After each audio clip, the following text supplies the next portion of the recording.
Now we shall discuss about the agro-based industries. In that we have the sugar industry.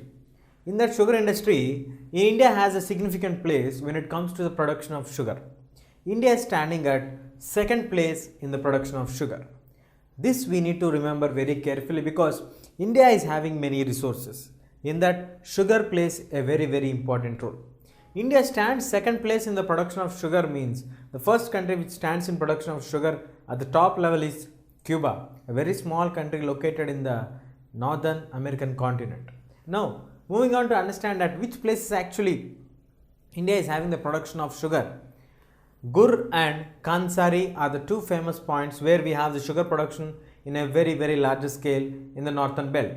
But as we move on to understand now, the scenario of establishing a sugarcane industry or a sugarcane industry has been started to move towards to other regions, especially they started to shift towards southern and western states. What is the reasons that made the people, especially the establishers of sugar industry, to migrate from the northern states towards the southern and the western states? Those are, the first point what we need to understand is that the high sucrose content. The sucrose content is available in a very high range, so it is very difficult to transport this high sucrose content at very short distance. The problem is when a sugarcane is having a high sucrose content, it has to be transported very soon to the nearest mill where a sugar mill has to be established and the factory has to be there in order to do the processing done. Then only the sucrose content can be reduced. If not, we cannot achieve that one. But when it comes to here, when there is a high sucrose content and the transportation delay is there, that will automatically result in the loss of the sucrose content. That is the main reason why we need to have high sucrose content. The next one is cool climate in the west and the southern India. You may get a doubt how India is getting cool and less climatic temperatures when it compares to north, though it is very close to Himalayas. When we look at the geographical location of India, the geographical location of India clearly shows for us that when we move on to the south, it is having a peninsular location where it has three sides water and also having western Ghats and eastern Ghats, which makes them to receive heavy rainfalls. When we receive heavy rainfalls, automatically it results in the establishment of heavy cool and pleasant temperatures. That is the reason why we have cool temperature, which also results in the longer crushing climatic condition where we can crush the sugarcane for a longer time. That is an added advantage when we have the cool climate. And what are the challenges that the sugarcane industry is facing? The sugarcane industry is facing the seasonal nature attitude of the crop. A crop will be getting only in the time of when we have the rains and in the winter season. In summer, sugarcane crop cannot be grown. So in summer it is absent. That is having the seasonal nature of the crop. The second one is the methods what they are following are old and inefficient. Now moving on to understand what are the other problems that we face when it comes to get the problems or challenges when it comes to sugarcane industry, that is old and the inefficient methods what they are following actually, and then the transport delay. As I told you before, when the sucrose content is transported for long distances, the quantity of the sucrose which is present in the sugarcane gets decayed when it's traveled for long distance. So when you observe the sugarcane, if you buy a sugarcane in the morning and evening, if you look at that, the edges of the sugarcane started to come closer and starts to come closer towards itself, releasing that the sucrose content is coming down. That naturally we can understand when you look at the sugarcane. So when bulk of the sugarcane is transported for long distances, that will automatically result in lessening the content of the sucrose. So transportation delay is another major problem. That is the reason why they are moving from the other regions to this side, and they also need to upgrade their system by using maximum usage of the baggage system. These baggages also are very important issues. These are the major challenges what they are facing when it comes to the sugarcane industry and why it is not so developed in the northern regions and why the people are moving towards the southern and the western states. First of all, we are standing in the second place in the production of the sugarcane. But as the time passed on and as situations are changing, now the Gur and the Kansari regions and all the other regions we are facing difficult problems because the people started to migrate from that region to this region. When I talk about the people those who are actually want to cultivate sugar and those who are actually running the sugarcane industries, those people, those who are manufacturing the sugar, these people started to change their mindset and started to move towards the southern and the western states. And these major advantages while moving from this north to the south and the western states are the high sucrose content will automatically be added advantage because of the good climatic condition, heavy rains, wet moisture climate, hot and humid climatic conditions, and also moderate temperature climate. These all are the added advantage of this one. And then the long crushing climate, we also get the advantages of a long crushing climate from June till December or till Jan. We can do the crushing of the cane, so that would be an added advantage for the crop. And the challenges what they are facing are the seasonal nature, the old and the inefficient system what they are following now, and the transportation delay. As I told you, the seasonal nature of the crop is a major disadvantage because in summer you don't have any work in the industry because the crop cannot be produced, while the transportation will play a major role in getting the maximum output from the crop.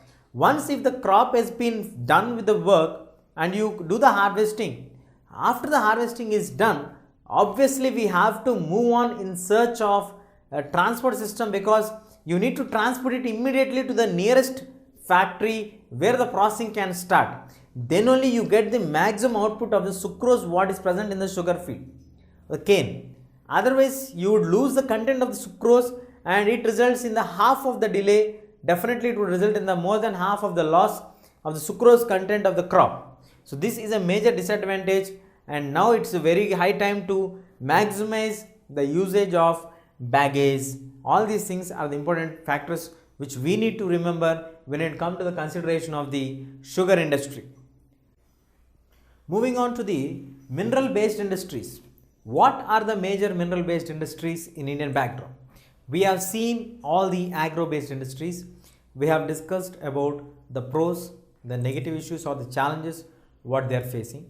Now moving on to understand the mineral based industries.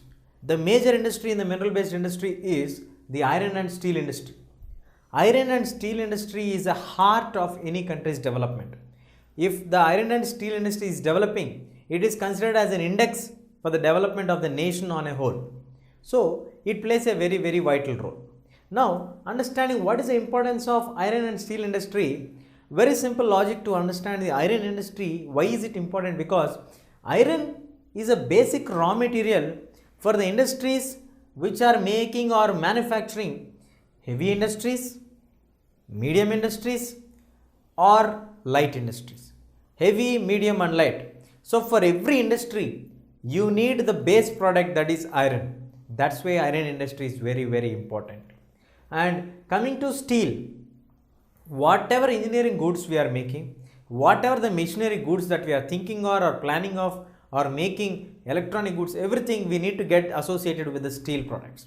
So iron for heavy, medium and light industries, steel for engineering and the manufacturing goods. So all these two are very, very important backbone industries of any country. That's the reason why it is considered as an index for a country's development.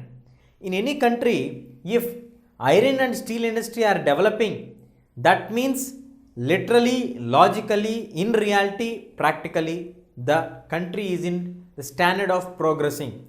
It is a step ahead towards progression. It is developing. That is a symbol of having an index when it comes to iron and steel industry. And second, we have heavy and bulky nature. We need to produce that in the heavy and the bulky nature, and automatically when we talk about iron itself is very heavy and you cannot carry it in the form of by folding it or carrying it in some other form. It has to be carried in long rods or in the long things which are very, very bulky in nature and very heavy. So it's very difficult to carry them. That is also one of the factors which are affecting for us to produce large amount of iron, and transportation is really a very difficult task when it comes to transporting heavy objects, and that too in a bulky nature is really a tough task. And understanding how does they mix? The common combination is iron ore, coking coal and limestone are mixed with a ratio of 4:2:1. That means 4 parts of iron ore, 2 parts of coking coal and 1 part of limestone are added, then only you get the steel. And today India is able to produce 32.8 million kgs of steel, whereas India is standing in the 9th position in the entire world in the production of steel. Well, India is playing a very vital role on this, and we need to understand one logic here, because though India is producing so huge amount of steel, the per head usage per annum of steel of the individual of India is just only 32 per head, 32 kgs. We are producing 32.8 million kgs, while it is only available to a common man at 32 kgs per annum. The usage is very less when compared to other production comparison. And India is the largest producer of sponge iron. India is in the #1 position in the production of sponge iron. So India is having iron and steel industries. India plays a very vital role in producing iron and steel.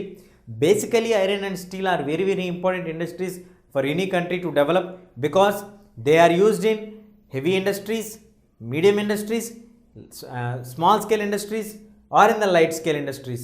And moving on to steel product, in engineering products they use, in machinery products they use, and it is an index for any country to understand or to observe that it is in progress, and also to have heavy and bulky attitude and nature.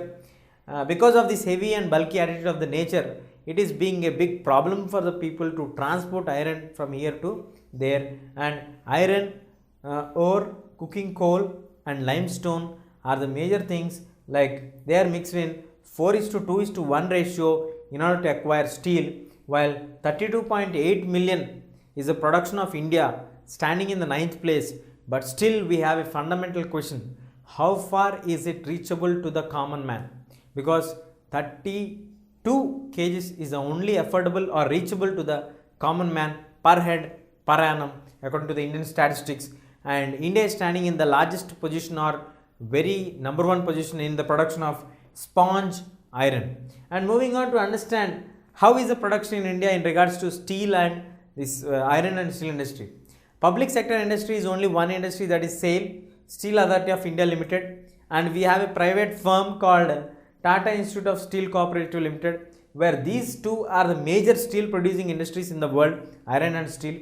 When we compare to China and India, in 1949, India and China were producing the same amount of iron and steel. But when it comes to practically today, China is the #1 production state in the iron and steel, and the #1 consumer also in steel. Whereas in India, we produce large amount of steel, but only 2.25% of the steel we are able to consume it. So consuming levels are very less when compared to China.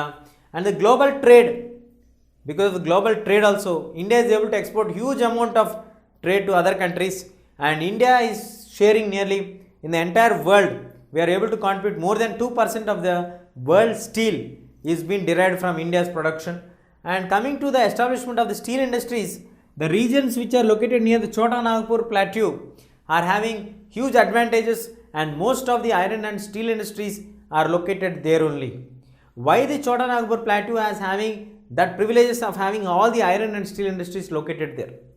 What would be the reason for establishment of iron and steel industries only at Chota Nagpur plateau region? The major advantages are, in the Chota Nagpur plateau, you have the low cost of iron ore. You get the availability of iron ore at very less cost. Moving on to understand what are the factors that are helping Chota Nagpur to be the main focus region of iron and steel industry. First, we already discussed that the low cost of iron ore and also the high grade variety of raw material which is available for them at the affordable cost, and then the availability of cheap labor from the surrounding state regions, and also the vast growth of potential what we have. And not the negative effects are, we are not able to fulfill according to our energy. If a person can able to do work equal to that of what two persons can do, but still we are restricting ourselves to do our work within the limits of our own things, within the necessity of our own happening, because we are habituated of having some luxurious comforts and we are not planning to improve our efforts, maybe lack of the infrastructure facilities, maybe lack of the facilities, whatever may be the reason, but according to our full potential we were not able to do. And also the next major factor which is stopping us to produce on the larger scale is the high cost. Yes, iron is very costly in our country, and the limited availability. It is available only at very few places. That is also one of the factor which is affecting us on not able to produce, move on further. And the low productivity of the labor. The people, those who hire, as I mentioned earlier, as a positive advantage, that cheap labor. Cheap labor are the people who are added to get the situation where they are finding some employment. But once they get the employment, they will not be able to find out anything because they find it very difficult. They are not skilled labor. That results in the low productivity of the labor. When we are choosing an employee, we have to choose a best employee who can fulfill our requirements. They select the employees who are coming at very less cost. That would automatically result in a situation where they could not produce according to the requirement of the job profile. So that is a problem here when it comes to the labor. They pick up the huge number in the bulk in number, and that affects the production on a larger scale. And then the irregular supply of energy when it comes to the power electricity, because of the lack of power, because of the lack of production of electricity, or because of some other reasons, the connectivity issues and all. Nowadays in many states we are facing the problem of lack of electricity, and then we also have poor infrastructure where it has been a very difficult task to understand how the situations are going on. So these are some of the factors which are not allowing us to achieve success, but still there are some advantages which is making Chota Nagpur Plateau the region of having to be a significant place where almost all the industries are located. One is because of the availability of the raw materials at very less cost, high quality of the raw materials, availability of the iron ore, and then we also have the understanding that cheap labor is available. As we discussed earlier, what are the factors that may make us to establish a factory? In that, the major factors are discussed here: availability of raw materials at very less cost and availability of cheap labor. These two will be the most influential factors which can bring any place to a place where a factory can be established, or decide a spot where a factory can be established when the availability of raw materials and availability of cheap labor at very less cost. Then automatically the factory owners would like to prefer to establish a factory there. Not only the private individuals, even the government firms also would like to establish under these kind of similar lines only. And now because of the private investments and the FDIs, these has given a boom for the iron and steel industry, but still they have to do a lot of research and to make a fine quality of steel at the competitively, so that we can produce in large number. Though India and China started with the same production levels in 1949, but today India is far way ahead than the India. So we need to remember that China is far ahead than India because of their planning and research. So we also have to plan and research how better and how effectively we can produce the things, especially in regards to steel. Now let us learn about the aluminium smelting. Aluminium smelting has been the second most important metallurgical industry in India. After iron and steel industry, iron and steel, where we have the mineral based industries, the next important industry what we have is aluminium. Aluminium plays a very vital role because the characteristics of aluminium are very significant. What are the characteristics of aluminium? The characteristics are, it is very light in nature. It is completely contrast to iron, where iron is very heavy, whereas aluminium is very light in weight, and it is resistant for corrosion, where the effects are very less. it is very less in resistance, and it is providing good resistant power against that, and it's a very good conductor of heat and electricity, whereas it is a malleable. Malleable is meaning that you can make it in the form of thin layers. The capacity or the ability to manipulate a mineral into a thin sheets is called malleable, and when it is made malleable, it becomes very strong. The thin sheets of aluminum are very strong sheets. That's the other special significant characteristic of aluminum. And in India, for what do we use this aluminum? We use the aluminum for the aircraft manufacturing industries, and also the utensils, and also wires. Aircraft manufacturing industries, utensils and wires. These three are the major industries where we need or we are utilizing this aluminum in India. And after understanding this one, how many major industrial units we have in India? We have in India nearly 8 aluminum smelting plants in India, where they are located in Andhra, they are located in Tamil Nadu, at various corners of India. Now, how much is the production of aluminum in India? India in 2004 produced nearly 600 million tons of aluminum. So, India is able to produce larger and larger bulk volumes of aluminum, and it is rightly able to utilize that one in aircraft industry, in the utensil industry, and also in the wire manufacturing industry. Now the question is, well, how can we get aluminum on so much large amount? We need an additional element which adds on to get aluminum for us. That is bauxite. Bauxite is a mineral which is colored in dark reddish color and which has very bulky nature. And the other astonishing fact is, bauxite is used in larger amount to get pure aluminum. How is the combination? That you can understand here. 4 to 6 tons of bauxite is added, 2 tons of aluminum. 4 to 6 tons of bauxite is added to 2 tons of alumina, where alumina is a raw form of aluminum. In order to purify the raw form of alumina, that is alumina, we need to add 4 to 6 parts of this bauxite. So bauxite plays a very vital role to get pure aluminum into our hands. So in that way, 4 to 6 tons of bauxite added to 2 tons of alumina results in getting 1 ton of aluminum. That is nothing but you need to get 1 ton, 1000 kgs of aluminum. You need to spend 4 to 600 kgs of bauxite, adding it to 2000 kgs of alumina, resulting in 1000 kgs of aluminum, that is in the pure form, where you can utilize this one. So for this entire processing and all, these 4 tons of bauxite and 2 tons of alumina needs to continuous electricity supply, where now it is a major problem in India, where we are facing a lot of difficulty in electricity. And also the so-called bauxite as a raw material, if you take, you also need a large amount of bauxite raw material, which is very important to run the industry and to get the aluminum. These two are the major hindrances what the aluminum industry is facing when it comes to get the idea of aluminum production.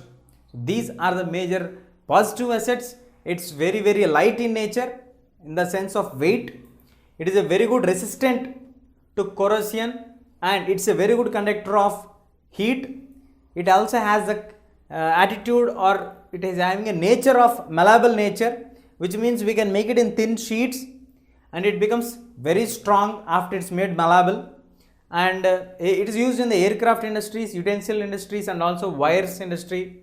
We have nearly 8 smelting units in India or plants, and in 2004 India is able to produce nearly 600 million tons of aluminum. While now coming to bauxite, bauxite is a key factor to make aluminum available to India, because bauxite has to be added in a very large amount, plus it is in the dark reddish color, so that has to be added from 4 to 6 tons to produce 2 tons of alumina, the raw form of aluminum. You get pure form of 1 ton of aluminum. So this is a complex process where you need a large amount of bauxite available, should be made available for us, and then this electricity has to be supplied continuously, then only the entire chain of process of mixing these two and getting the pure form can be done. Other than that, it is very difficult. These are the two major hindrances: the supply of electricity and the supply of the raw materials are obstructing India from putting a large production of aluminium. Other than this, India is having a very significant position in the production of aluminium, and this is the second most important metallurgical industry in India. Now, chemical industry. The chemical industries are the fastest growing industries in our country. They contribute nearly for 3% in our country's GDP. Because they are growing very fast in our country, we can understand this because of the green revolution, which has been implemented in India from 1960 on a trial basis every year, expanding it from the crops of wheat, paddy, millet, pulses and all. So today, in a larger scale, in the entire agricultural field, the importance of chemicals has been increased on a larger and larger scale. That has been a major concern and major reason why the chemical industry has been a fast growing industry from the past 2-3 decades, and it has been a major contributor for India. It is contributing nearly 3% of the India's entire GDP, and in India especially, India is producing large amount of chemicals. In Asia, if you take, India is standing at number 3, while in the world it is producing 12th place. So it means that India is having a significant contribution not only for the production in India, but also it is able to supply its chemicals to the other corners of the world, around Asia and around the world. And moving on to understand where these chemical industries fall in the category of, whether they fall in the large scale industry or the small scale industry. They fall under the category of both. In some areas they fall under the category of large scale industries, while in the others it fall under the category of small scale industries. Large scale industries and small scale industries. Coming on to understand whether we are following the organic or the inorganic. Organic and inorganic, where we have both. Organic also we have some positive trends, and coming to the inorganic also we have some positive trends which are showing in the growth in regards to the industry, the two chemical industries. And where does these are actually used? These chemicals are actually used in the making of soaps, glasses and also the detergents, and in making of caustic soda, perfumes, and all these things are being major products which are released outside from the chemical industries. And also it is a astonishing point to understand that these chemical industries are spread over in various corners of India, because the major reason why they are located in different corners of India, and you find many chemical industries at various other places, that is because they need to be located near oil refineries. Where there is an oil refinery, there you can establish these chemical industries, which gives, because the basic raw material for the chemicals is the petroleum products. So from the oil refineries they can get the raw material for them, and from there they can initiate the process of the chemical industry and produce, and now they are able to earn huge profits by having the chemical industries. So chemical industries are very, very important in our country's economy, as well as for a developing country like India, where most of the people are dependent on agriculture, and that too after green revolution the importance of chemicals has increased a lot. So it is the fastest growing company, 3% industries, 3% it contributes for our country's GDP. It is standing in 3rd place in production of chemicals in Asia, while 12th place in the world. While it is coming under the category of large as well as in the small scale industries, it is able to produce organic and inorganic products. It is making manufacturing like glass, soaps, detergents, perfumes, caustic soda and all these things which are used by us in our day-to-day needs. And today we are able to have the oil refineries, because the key location of chemical industries is nearby to oil refineries. The basic raw material what we have or what we need for these chemical industries is the petroleum products. So the petroleum is available at the oil refineries, so they are able to encash the situation wherever there is a raw material, there they would try to establish a chemical industry. And moving on to have the fertilizers. The associated industry with chemicals is the next side is fertilizers. As I was mentioning to you about the green revolution, the fertilizers which we use are mostly the nitrogenous fertilizers. In that nitrogenous we are famous for phosphate and the ammonium phosphate or diphosphate. These nitrogenous chemicals are playing a vital role because it is the third largest producer of nitrogenous producers in our country, because India is able to produce huge amount of the nitrogenous fertilizers in India. We have nearly 29 urea plants and 9 minor plants, as well as 68 small single super phosphate plants which we are able to produce. And in our country we have nearly 10 public corporations or industries which are held by the government. One major one is located at Hazaria in Gujarat. While after the green revolution, we need to understand the point very clearly, because the significance or the importance of the fertilizers to add on to the agriculture or the field to increase the production has been focused largely in the green revolution, and that made the people to understand the importance of fertilizers. So they understood the importance of fertilizers, so the need for the fertilizers increased in many states. So earlier it was fixed only to a few states like Punjab, Maharashtra, Haryana, but now it spread on to various other southern states also like Tamil Nadu, Karnataka, Andhra Pradesh, Telangana and many other states, where now they are able to get the products of fertilizers in every corner of India, which means like most of the country is dependent on agriculture. We all know that. That is a major reason why fertilizer industry has got to spread on a larger scale after the green revolution in many parts of our states. Now focusing on the cement industry, we all know that cement industry is a basic industry for construction of industries, houses, bridges, roads, dams, anything, whatever you need to construct, we need cement. Cement is a basic requirement for us to do any construction. When we think of a thought of constructing something, immediately we get into our mind that is construction means cement. So for making cement, considering manufacturing of cement as an industry, moving aside from the abilities or the uses where cement is used, let us think of manufacturing of cement. How is cement manufactured? What are the raw materials that are required for the manufacturing of cement?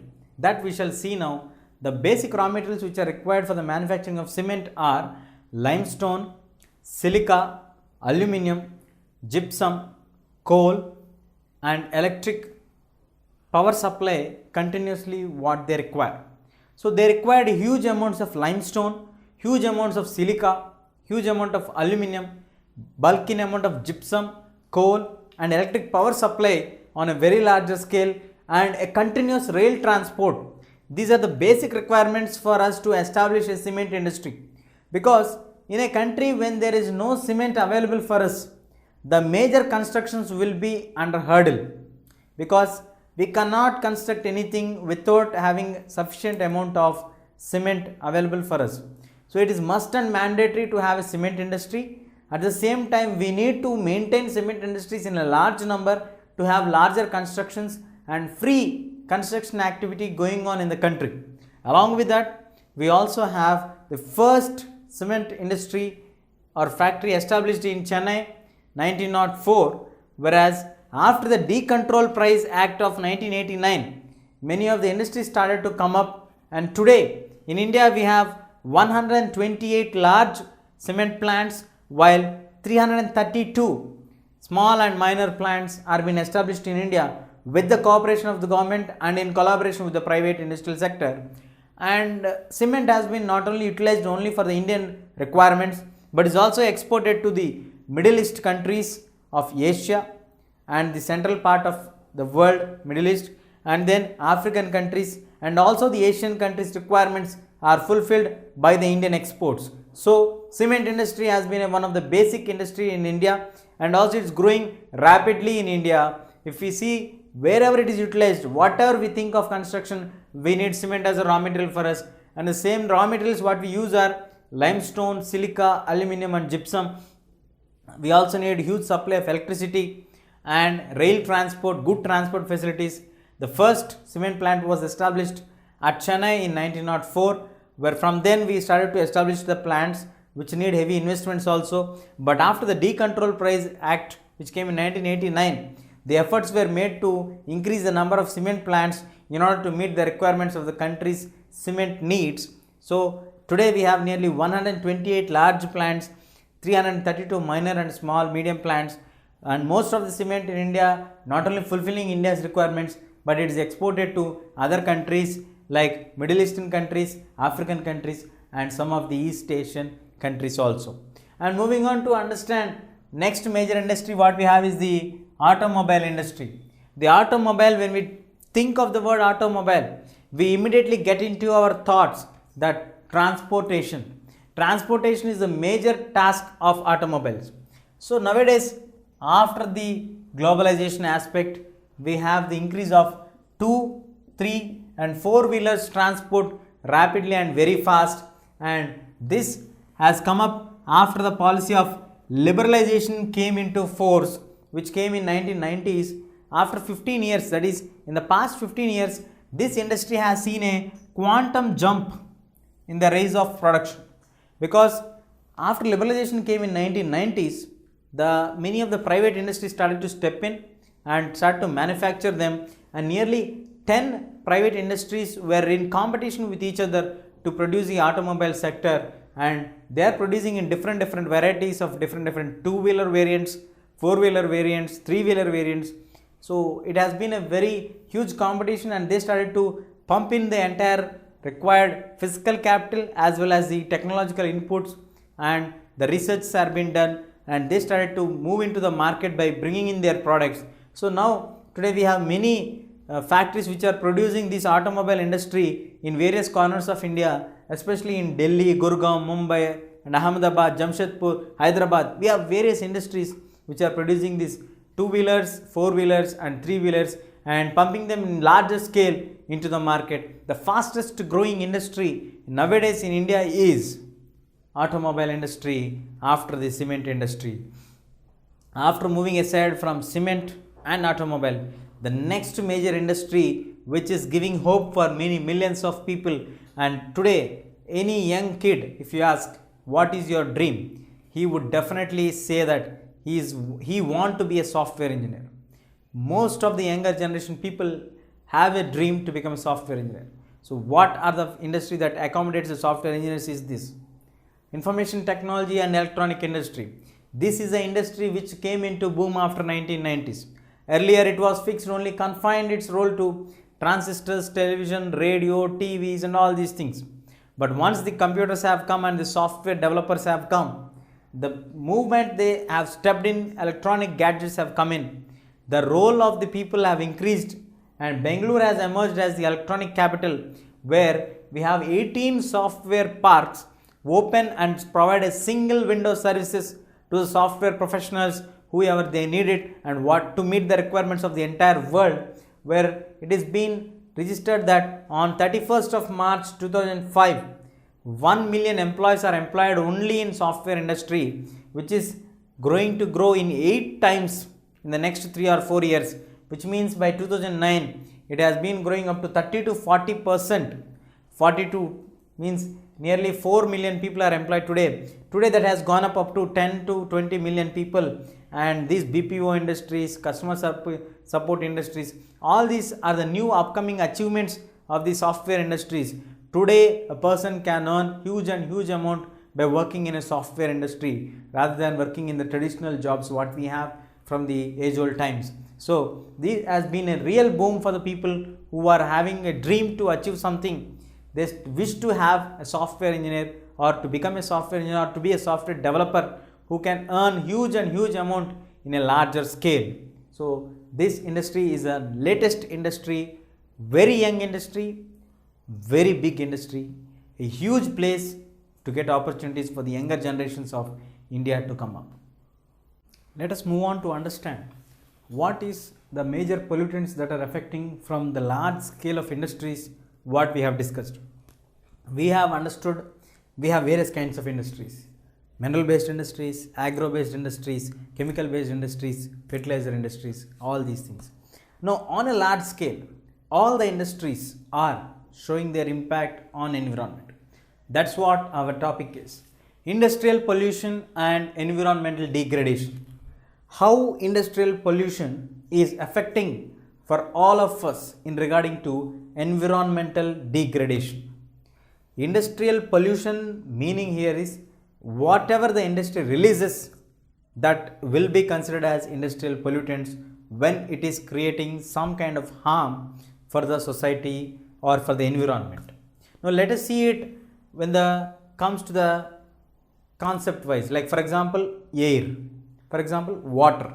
How industrial pollutants are affecting air, how are they affecting water, how are they affecting the entire land on larger scale, and also the noise, why we are getting so much of irritation, and all these we shall be discussing under every subheading, because industries for us, we all know that every country when it needs to develop, it needs large number of industries. That's one side for the requirement of industries. When large number of industries are there, definitely it would contribute for the economic growth and development. When the large scale development and economic growth is being the major criteria for establishing industries, but the other side what we are going to study now is what are the effects after establishing the industries on land, water, air, and on the nature of human beings. Let us see here. Air. On the air, how does the industrial pollution shows its impact? Undesirable gases like sulfur dioxide and carbon monoxide. Sulfur dioxide and carbon monoxide are injurious to our health, so we should not inhale them when we are inhaling it in the nature. So these undesirable gases which are harmful in nature gets involved in the air because they are released from the industries. After they are released from the industries, we have many other particles also joining this dust moisture, like dust, spray mist, and the smoke. We also see smoking of people. These all get added and making the condition more worst for the people. And we have one example how when air gets polluted, how it turns the people into tragedy. Like in Bhopal, when the gas tragedy happened, the air got mixed with that poisonous gas very soon, where many people lost their lives. In 1984 this incident happened, but till today we are not able to repay the situations, or that situation was really a very tragic one. People could not forget even today also. So Bhopal gas tragedy, where this air when it gets polluted, we all know that we cannot survive if we do not breathe for 1 minute. So air has to be pure. When air is not pure, it definitely affects our human health, then plants, animals, and on a larger scale the entire atmosphere.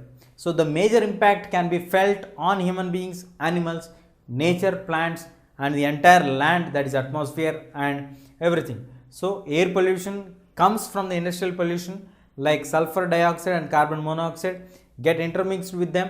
They also have some particles like dust particles, spray mist, and smoke, which are also joining to make the situation more worst. We have an example of a tragedy which happened at Bhopal, and it started to affect the human health, animal health, plants, and the atmosphere. The next category which is very very important for us is water. After air, the second most important one is water. Without having water, we human beings cannot survive. So industrial waste, from the industries, whatever the waste that is released, which is having the combination of chemicals and pollutants, gets added to the river water.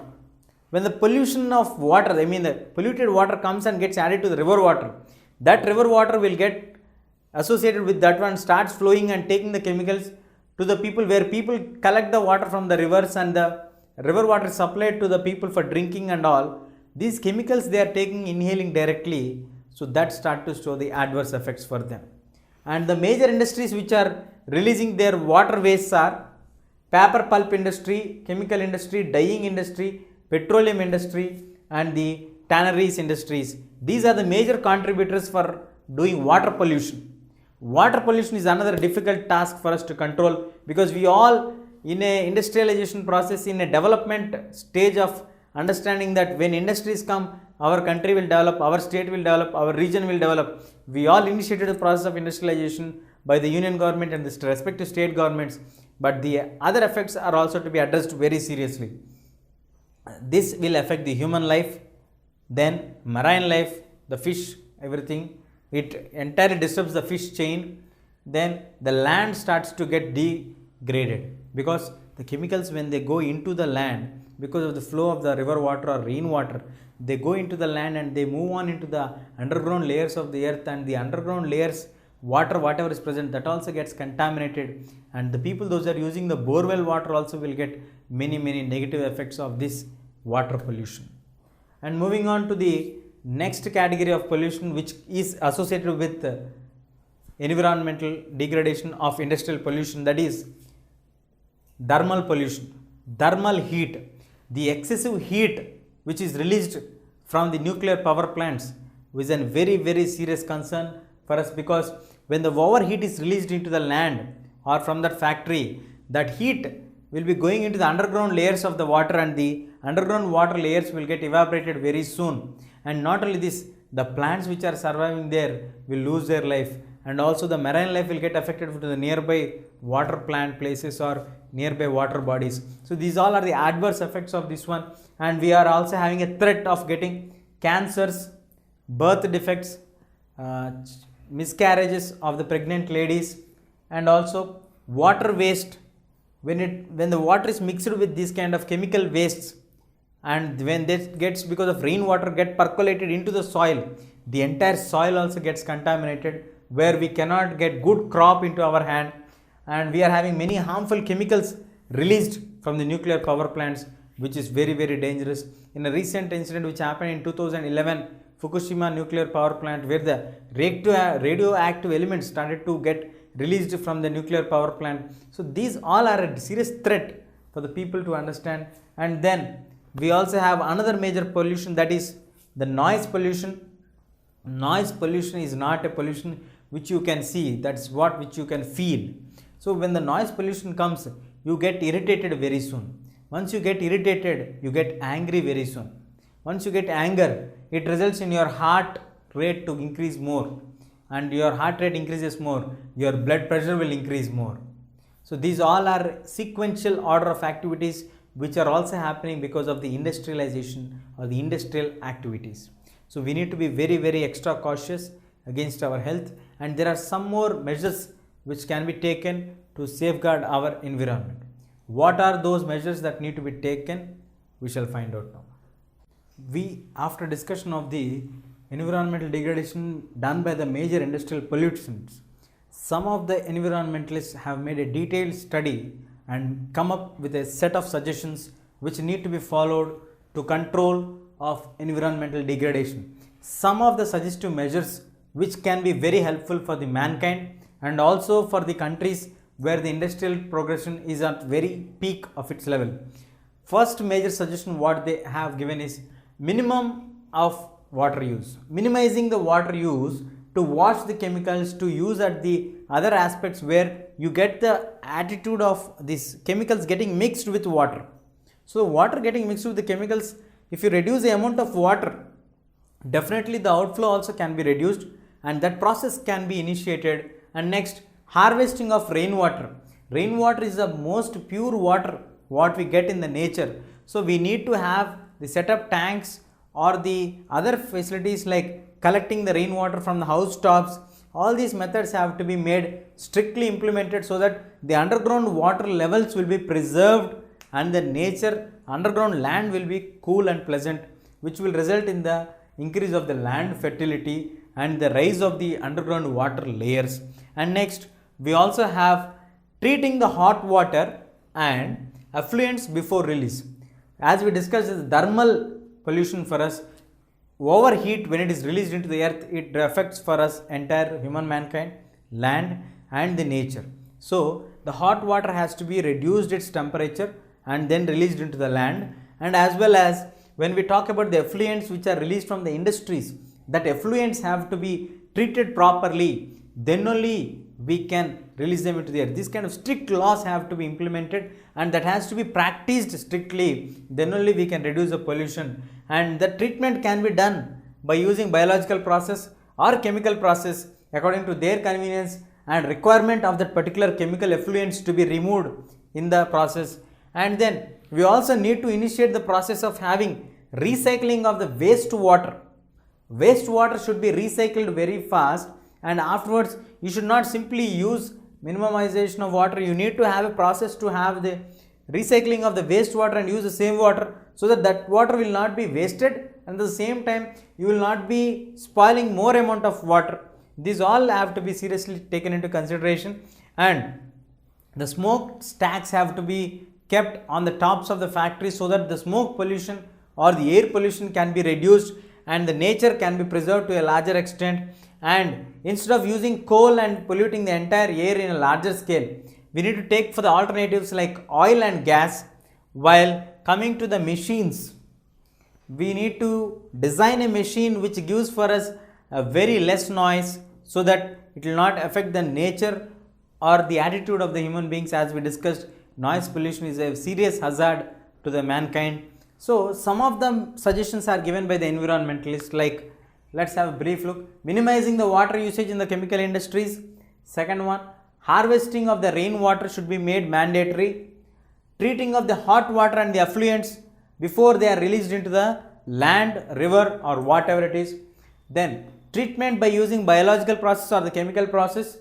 Recycling of the waste water, which is very important. Smokestacks to factories have to be fixed so the smoke pollution can be reduced. Use alternative for coal, either oil or gas, to reduce air pollution. And the machines which are to be designed have to be designed with less noise or no noise so that we would not have any noise pollution. And coming to the final note to end up, a country which has to be developed, we need huge number of factories, we need larger scale employment, shift of the employment from the primary sector to the secondary sector, from agriculture to a settled industrial sector, secondary or the tertiary sector, a so-called service sector, so that you can have a clear-cut structure of your development. But when we talk only about development, it is not at the cost of environment. We need to focus on sustainable development. Sustainable development includes economic development on one side, well as not at all compromising on the environment. So addressing all the concerns of the environment should be the other side priority when we talk about the economic development. So when an industry is planned, you need to take all the other possible steps to stop industry polluting the nature. So sustainable development is the need of the hour, with having two sides, economic development on one side and while environmental concerns to be addressed seriously on the other side. So then only we can have a prosperous development and a good healthy place for the mankind to live on the planet. So on this note, we need to remember sustainable development is a two-sided coin, where one side we have the economic development, the other side we have the economic concerns to be addressed seriously. That's all we have in this lesson from the manufacturing of industries.